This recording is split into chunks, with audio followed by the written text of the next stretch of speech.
Gifford Pinchot. Gifford Pinchot, August 11, 1865, October 4, 1946, was an American forester and politician. He served as the fourth chief of the U.S. Division of Forestry, as the first head of the United States Forest Service, and as the 28th governor of Pennsylvania. He was a member of the Republican Party for most of his life, though he joined the Progressive Party for a brief period. Born into the wealthy Pinchot family, Gifford Pinchot embarked on a career in forestry after graduating from Yale University in 1889. President William McKinley appointed Pinchot as the head of the Division of Forestry in 1898, and Pinchot became the first chief of the U.S. Forest Service after it was established in 1905. Pinchot enjoyed a close relationship with President Theodore Roosevelt, who shared Pinchot's views regarding the importance of conservation. After William Howard Taft succeeded Roosevelt as president, Pinchot was at the center of the Pinchot Ballinger controversy, a dispute with Secretary of the Interior Richard A. Ballinger.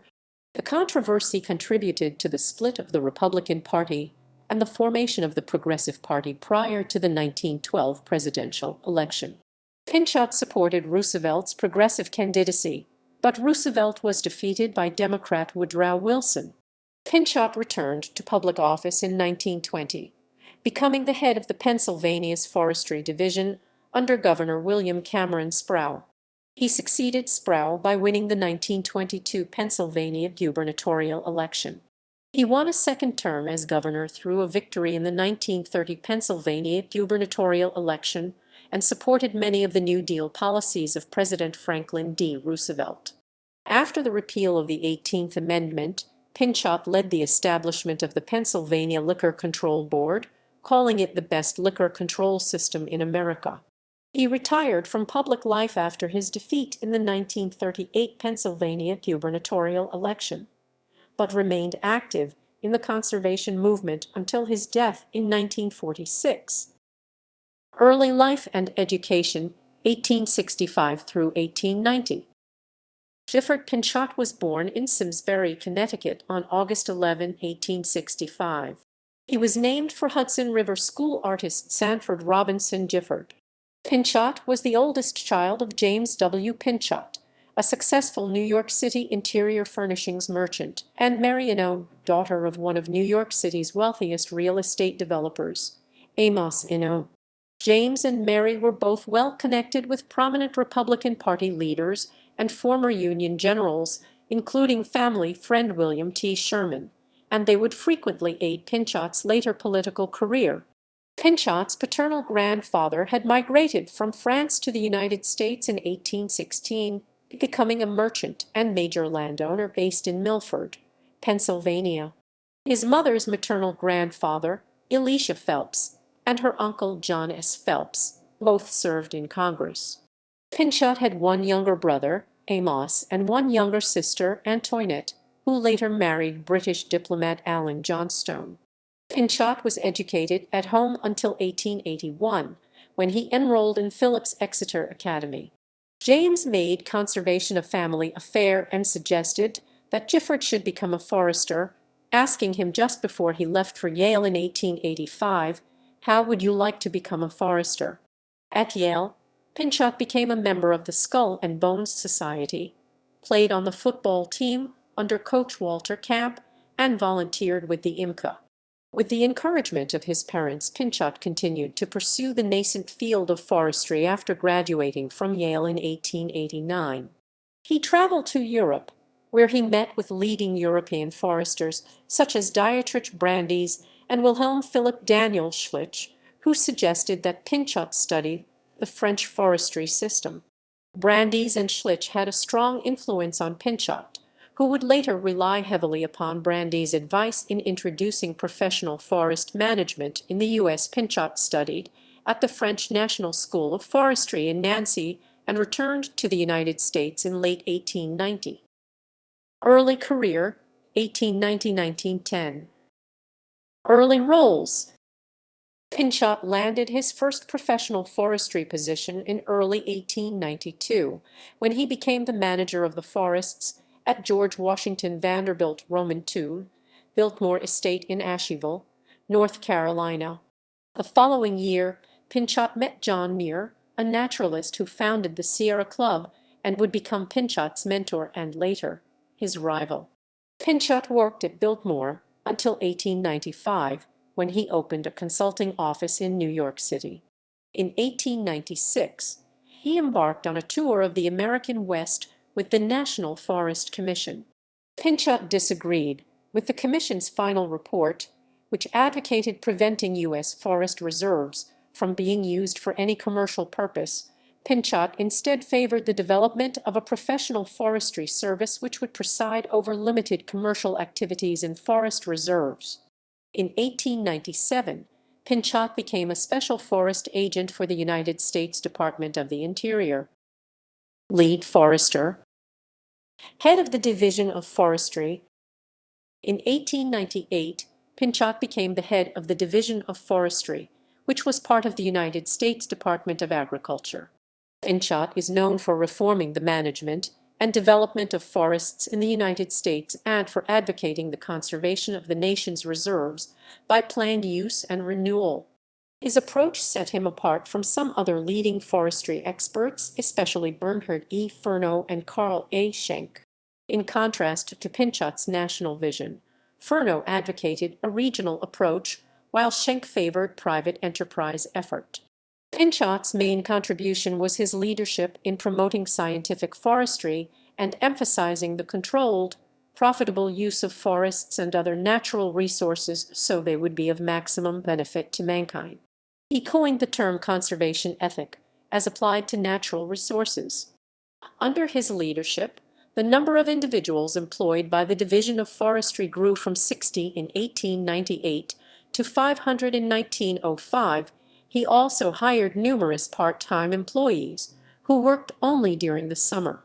The Division of Forestry did not have direct control over the National Forest Reserves, which were instead assigned to the U.S. Department of Interior, but Pinchot reached an arrangement with the Department of Interior and state agencies to work on reserves.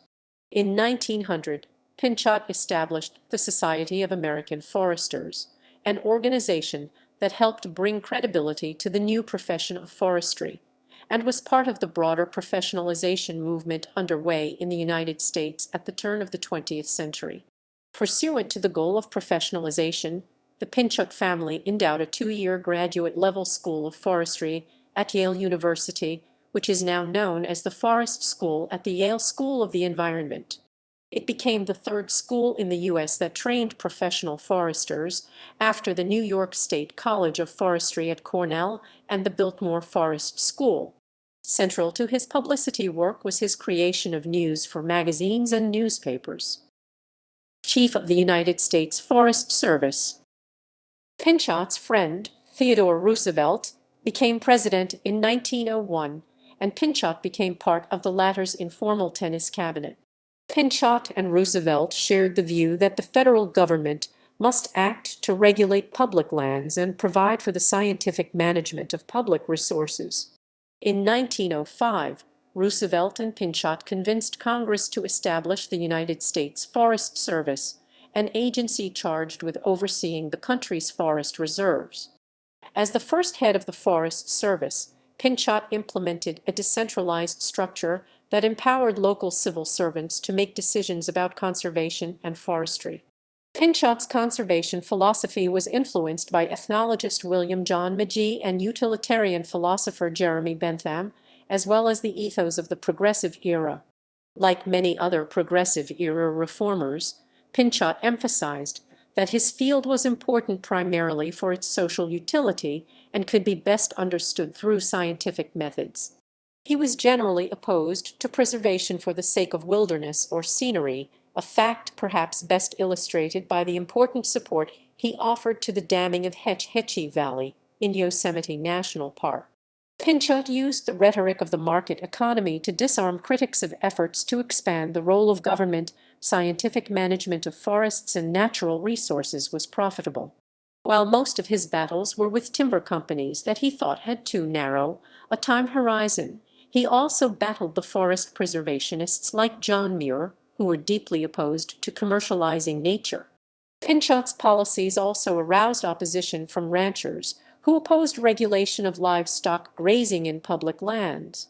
The Roosevelt administration's efforts to regulate public land led to blowback in Congress, which moved to combat Pinchotism and reassert control over the Forest Service. In 1907, Congress passed an act prohibiting the president from creating more forest reserves. With Pinchot's help, President Roosevelt responded by creating 16 million acres, 65,000 km2 of new national forests, which became known as midnight forests, just minutes before he lost the legal power to do so. Despite congressional opposition, Roosevelt, Pinchot, and Secretary of the Interior James R. Garfield continued to find ways to protect public land from private development during Roosevelt's last 2 years in office. Pinchot Ballinger controversy. Pinchot continued to lead the Forest Service after Republican William Howard Taft succeeded Roosevelt in 1909, but did not retain the level of influence he had held under Roosevelt. After taking office, Taft replaced Secretary of the Interior James Rudolph Garfield with Richard Ballinger. When Ballinger approved of long-disputed mining claims to coal deposits in Alaska in 1909, Land Office agent Louis Glavis broke governmental protocol by going outside the Interior Department to seek help from Pinchot. Concerned about the possibility of fraud in the claim and skeptical of Ballinger's commitment to conservation, Pinchot intervened in the dispute on behalf of Glavis. In the midst of a budding controversy, Taft came down in favor of Ballinger, who was authorized to dismiss Glavis. Though Taft hoped to avoid further controversy, Pinchot became determined to dramatize the issue by forcing his own dismissal. After Pinchot publicly criticized Ballinger for several months, Taft dismissed Pinchot in January 1910. Pinchot maneuvered behind the scenes to ensure the appointment of his ally, Henry S. Graves, as the new head of the Forest Service. Firestorm of 1910 and the descent of the Forest Service. Pinchot hand-picked William Greely, the son of a Congregational minister, who finished at the top of that first Yale forestry graduating class of 1904, to be the Forest Service's Region 1 forester, with a responsibility over 41 million acres, 170,000 km2 in 22 national forests in 4 western states, all of Montana. 1 year after the Great Fire of 1910, the religious Greely succeeded in receiving a promotion to a high administration job in Washington. In 1920, he became chief of the Forest Service. The fire of 1910 convinced him that Satan was at work. The fire converted him into a fire-extinguishing partisan who elevated firefighting to the race debtor, the overriding mission of the Forest Service. 3. Under Greely, the service became the fire engine company, protecting trees so the timber industry could cut them down later at government expense. Pinchot was appalled. The timber industry successfully oriented the Forestry Service toward policies favorable to large-scale harvesting via regulatory capture, and, metaphorically, the timber industry was now the fox in the chicken coop. 25. Pinchot and Roosevelt had envisioned, at the least, that public timber should be sold only to small family-run logging outfits, not to big syndicates. Pinchot had always preached of a working forest for working people, and small-scale logging at the edge, preservation at the core. In 1928, Bill Greely left the Forest Service for a position in the timber industry, becoming an executive with the West Coast Lumbermen's Association. 26. When Pinchot traveled west in 1937 to view those forests with Henry S. Graves, what they saw tore his heart out. Greely's legacy, combining modern chainsaws and government-built forest roads, had allowed industrial-scale clear-cuts to become the norm in the western national forests of Montana and Oregon. Entire mountainsides, mountain after mountain, were treeless. So this is what saving the trees was all about. Absolute devastation, Pinchot wrote in his diary. The Forest Service should absolutely declare against clear-cutting in Washington and Oregon as a defensive measure, Pinchot wrote. 27. Later career 1910–1935. Progressive Party. At Roosevelt's request, Pinchot met Roosevelt in Europe in 1910, where they discussed Pinchot's dismissal by Taft. Roosevelt subsequently expressed disappointment with Taft's policies and began to publicly distance himself from Taft. Along with Amos Pinchot and several other individuals, Pinchot helped establish the Progressive Party, which nominated Roosevelt for president in the 1912 United States presidential election.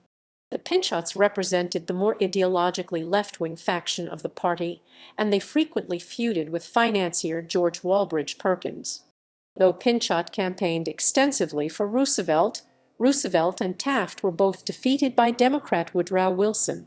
Pinchot continued to affiliate with the Progressives after the 1912 election, working to build the party in Pennsylvania. He ran as the Progressive nominee in the 1914 U.S. Senate election, but was defeated by incumbent Republican Senator Boys Penrose. The Progressive Party collapsed after Roosevelt refused to run in the 1916 presidential election, and Pinchot subsequently rejoined the Republican Party. He supported Republican Warren G. Harding's successful campaign in the 1920 presidential election, but, despite some speculation that he would be appointed as Secretary of Agriculture, did not receive a position in Harding's administration. Continued conservation and eugenics. After leaving office in 1910, Pinchot took up leadership of the National Conservation Association in CA, a conservationist non-governmental organization that he had helped found the previous year. The organization, which ceased operations in 1923, never attracted as many members as Pinchot had initially hoped, but its efforts affected conservation-related legislation. Later in the 1920s, Pinchot worked with Senator George W. Norris to build a federal dam on the Tennessee River. Pinchot had appointed William Greely during his tenure at the Forest Service, and Greely became chief of the Forest Service in 1920. Under Greely, the Forest Service became a figurative fire engine company, protecting trees so the timber industry could cut them down later at government expense.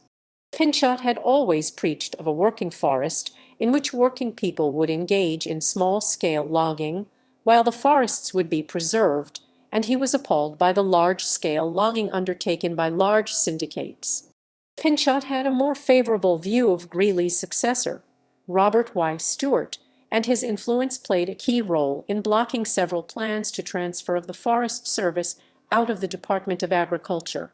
Like Madison Grant and some conservationists of the time, Pinchot was involved with the American eugenics movement, attending the International Eugenics Conferences in 1912 and 1921, and was a member of the Advisory Council of the American Eugenics Society from 1925 to 1935.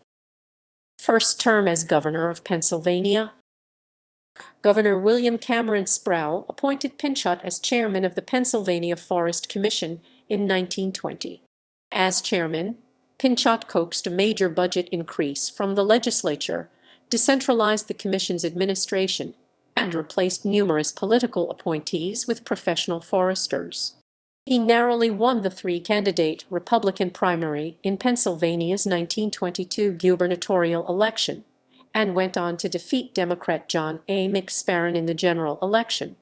Pinchot's victory over his Republican opponents owed much to his reputation as a staunch teetotaler during the early period of Prohibition. He was also boosted by his popularity with farmers, laborers, and women. Pinchot focused on balancing the state budget. He inherited a $32 million deficit and left office with a $6.07 million surplus. Pinchot and engineer Maurice Llewellyn-Cook pursued ambitious plans to regulate Pennsylvania's electric power industry, but their proposals were defeated in the state legislature. Pinchot emerged as a potential contender for the Republican nomination in the 1924 presidential election following the death of President Harding, as many progressive Republicans hoped Pinchot could unseat Harding's successor, Calvin Coolidge. Pinchot's presidential chances were badly damaged by his role in settling the 1923 United Mine Workers' coal strike, as he received the blame for a subsequent increase in coal prices, and Coolidge ultimately won the 1924 presidential election. Constitutionally barred from seeking a second term, Pinchot ran in the 1926 Senate election in Pennsylvania. Facing strong opposition from anti-prohibition wets and the conservative wing of the Republican Party, Pinchot was defeated by Congressman William Scott Vere in the Republican primary. Vere went on to defeat former Labor Secretary William Wilson in the general election, but in his capacity as governor, Pinchot refused to certify the results of the election, claiming that Vere had illegally bought votes. The Senate refused to seat Vere, and the seat would not be filled until the appointment of Joseph R. Grundy in 1929. Second term as governor of Pennsylvania. Final years. Pinchot ran unsuccessfully for the Senate a third time in the 1934 Senate election in Pennsylvania, losing the Republican nomination to incumbent Senator David A. Reed. He later sought the Republican nomination in the 1938 Pennsylvania gubernatorial election, running on a platform that favored the New Deal and opposed the influence of Republican leaders Joseph R. Grundy and Joseph N. Pugh, Jr. He was defeated in the Republican primary by conservative former Lieutenant Governor Arthur James. Out of public office, Pinchot continued his ultimately successful campaign to prevent the transfer of the Forest Service to the Department of the Interior, frequently sparring with Secretary of the Interior Harold L. Ikes. He also published new editions of his Manual on Forestry and worked on his autobiography, Breaking New Ground, which was published shortly after his death. During and after World War II, Pinchot advocated for conservation to be a part of the mission of the United Nations, but the United Nations would not focus on the environment until the 1972 United Nations Conference on the Human Environment. Death. Gifford Pinchot died on October 4, 1946, aged 81, from leukemia. He is interred at Milford Cemetery, Pike County, Pennsylvania. Personal life. During the 1912 presidential campaign, Pinchot frequently worked with Cornelia Bryce, a women's suffrage activist who was a daughter of former Congressman Lloyd Bryce and a granddaughter of former New York City Mayor Edward Cooper. They became engaged in early 1914 and were married in August 1914. Although Cornelia Pinchot waged several unsuccessful campaigns for the United States House of Representatives, she was successful with numerous other political and public service activities, and has been described by historians at the Pennsylvania Historical and Museum Commission as one of the most politically active first ladies in the history of Pennsylvania. She gave numerous speeches on behalf of women, organized labor, and other causes, and frequently served as a campaign surrogate for her husband. Pinchot and his family took a 7-month voyage of the southern Pacific Ocean in 1929, which Pinchot chronicled in his 1930 work, To the South Seas. Pinchot and his wife had one child, Gifford Bryce Pinchot, who was born in 1915. The younger Pinchot later helped found the Natural Resources Defense Council, an organization similar to his father's National Conservation Association. Proud of the first Gifford Pinchot's legacy, the family has continued to name their sons Gifford down to Gifford Pinchot Roman IV. Legacy.